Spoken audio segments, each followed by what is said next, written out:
Rick Harrison spent his whole life building walls. Walls of money. Walls of steel. Walls of reputation. Walls so high that poverty, humiliation, and chaos could never touch him again. But in the end, the cruelest truth of all was waiting quietly behind those walls. Because while Rick Harrison was protecting his family from the outside world, something far more dangerous was already inside. This is not the story of a pawn shop. This is the story of a man who mastered the price of everything, and nearly lost the value of what mattered most. Before the neon lights, before the TV fame, before millions knew his face, Rick Harrison was just a sick little boy trapped in a bedroom. Born on March 22, 1965, in Lexington, North Carolina, Rick's early life looked ordinary from the outside. His father was a disciplined Navy veteran. His mother worked hard to keep the family stable. But inside that house, life changed fast. At only 8 years old, Rick began suffering severe epileptic seizures. For other children, childhood meant running through neighborhoods, scraped knees, bike rides, and laughter. For Rick, it meant silence. It meant lying in bed for long stretches of time, unable to live like everyone else. It meant staring out a window while life happened somewhere else. Imagine being a child and watching the world move forward without you. Friends forming. Games being played. Memories being made. And you're stuck inside. That kind of loneliness changes people. Some people break. Rick adapted. Books became his escape route. History books. Biographies. Stories of kings, wars, business, survival. He read obsessively. While other kids built friendships, Rick built knowledge. While others learned sports, Rick learned strategy. While others played outside, Rick studied how power worked. Without realizing it, the boy isolated in bed was training for the life ahead. He was learning one lesson over and over. If you cannot control your circumstances, control what you can. Then life hit again. In the late 1970s, the Harrison family's finances collapsed. Stability vanished. Security disappeared. The family was forced to leave North Carolina and move to Las Vegas. To many people, Las Vegas means bright lights and luxury. But for struggling families, it can be brutal. Hot streets. Hard people. Fast money. No mercy. Rick arrived there not as a future celebrity, but as a teenager with pressure on his back. No diploma. No safety net. No room to fail.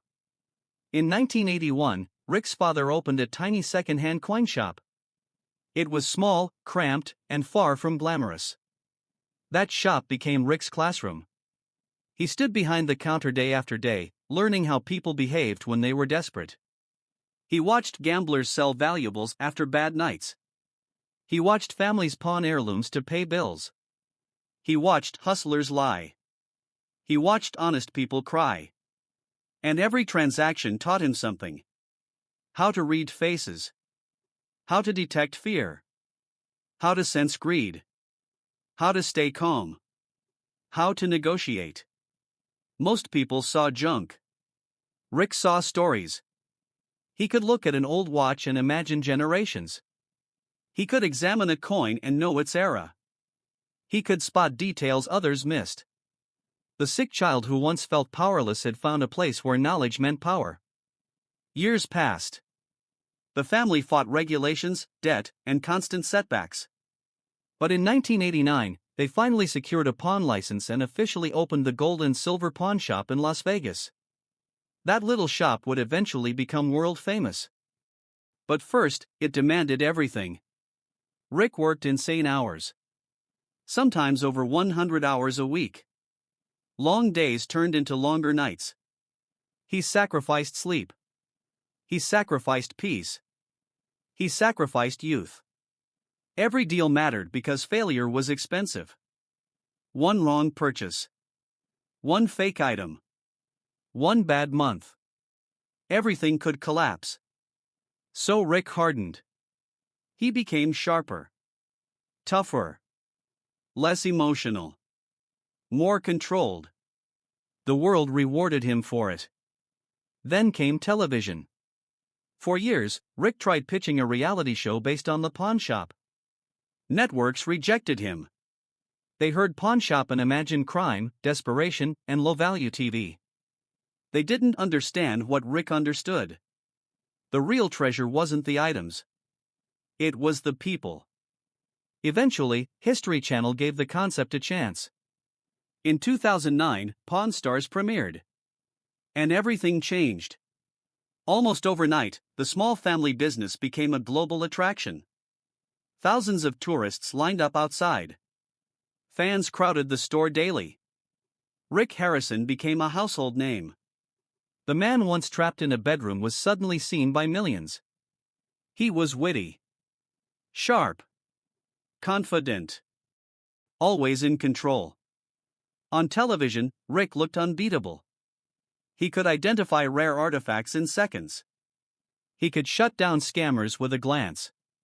He could out-negotiate almost anyone. America loved watching competence.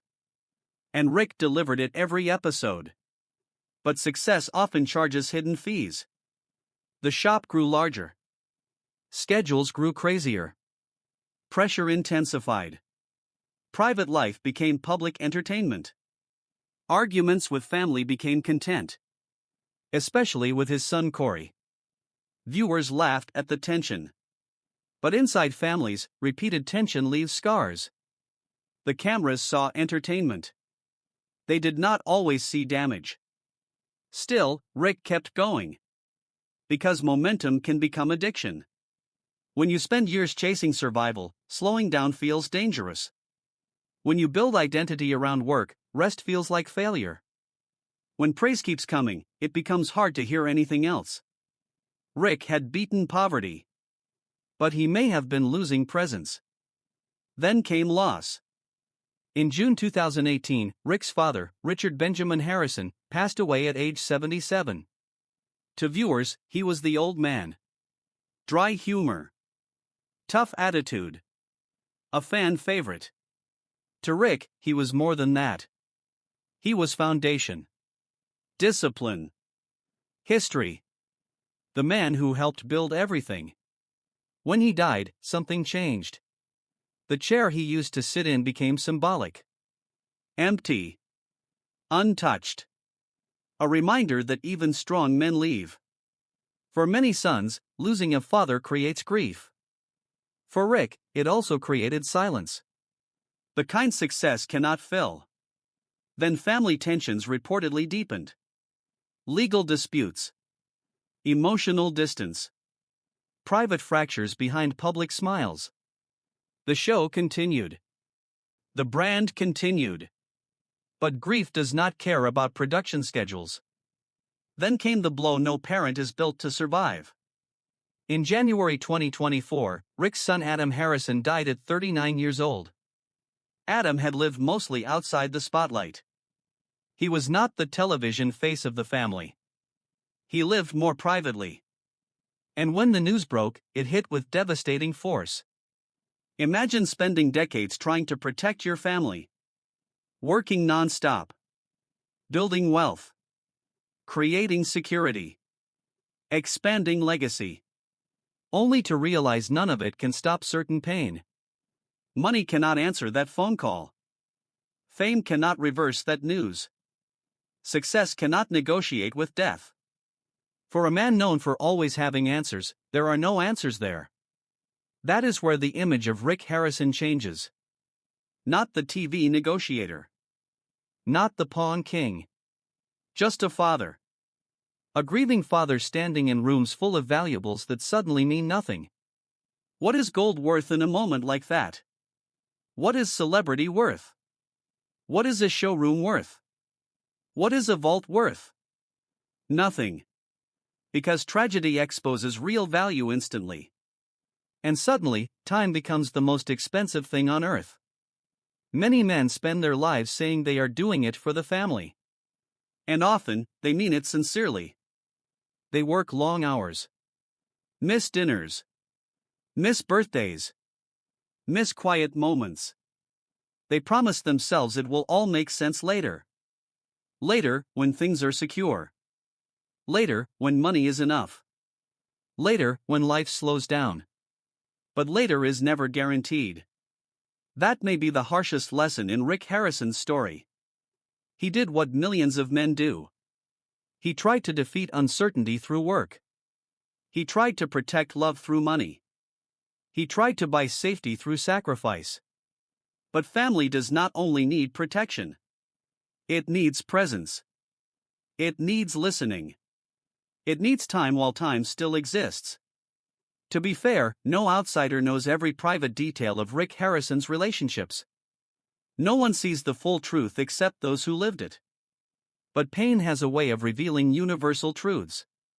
And one of them is this: you can miss people while living in the same house.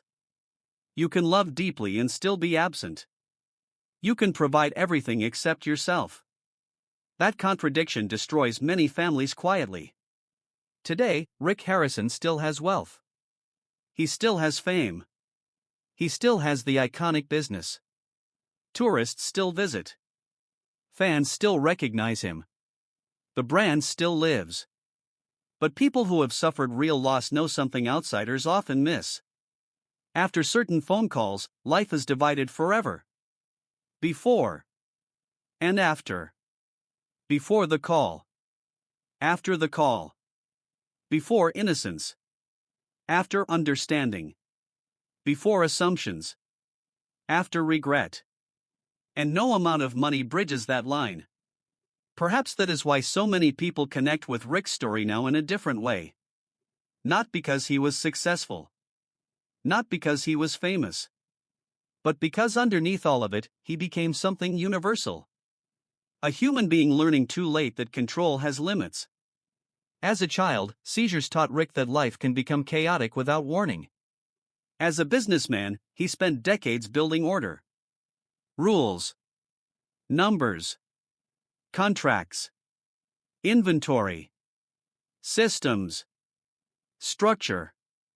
Yet in the end, life reminded him of something childhood had already whispered. You never fully control tomorrow. That truth humbles everyone eventually. Kings. Celebrities. Millionaires. Ordinary fathers. All of us. Maybe Rick Harrison's greatest lesson was never about negotiation. Maybe it was about priorities. Because the world teaches people to chase visible success. Bigger house. Bigger name. More money. More status. But invisible wealth matters more. Peace at dinner. A child who feels heard. A father who is present. A family that knows love without appointment scheduling. No television audience applauds those things. No headlines celebrate them. But when life gets dark, those are the only assets that matter. Rick once built a fortune from objects people brought in from the past. Old coins. Weapons. Jewelry. Letters. Artifacts. Items filled with memory. Now perhaps he understands more than ever that memory itself is priceless. You can replace a watch. Replace a car. Replace furniture. Replace buildings. You cannot replace one conversation you never had. You cannot replace one day you were too busy. You cannot replace one hug delayed until later. And later never came. That pain is not unique to Rick Harrison. It belongs to countless people. Parents who worked non-stop. Children who waited. Partners who slowly felt unseen.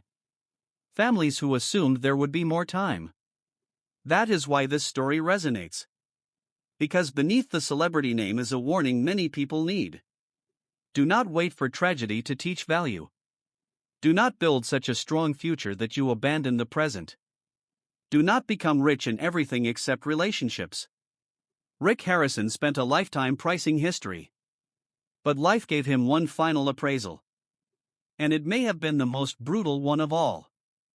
That the most valuable things rarely sit behind glass.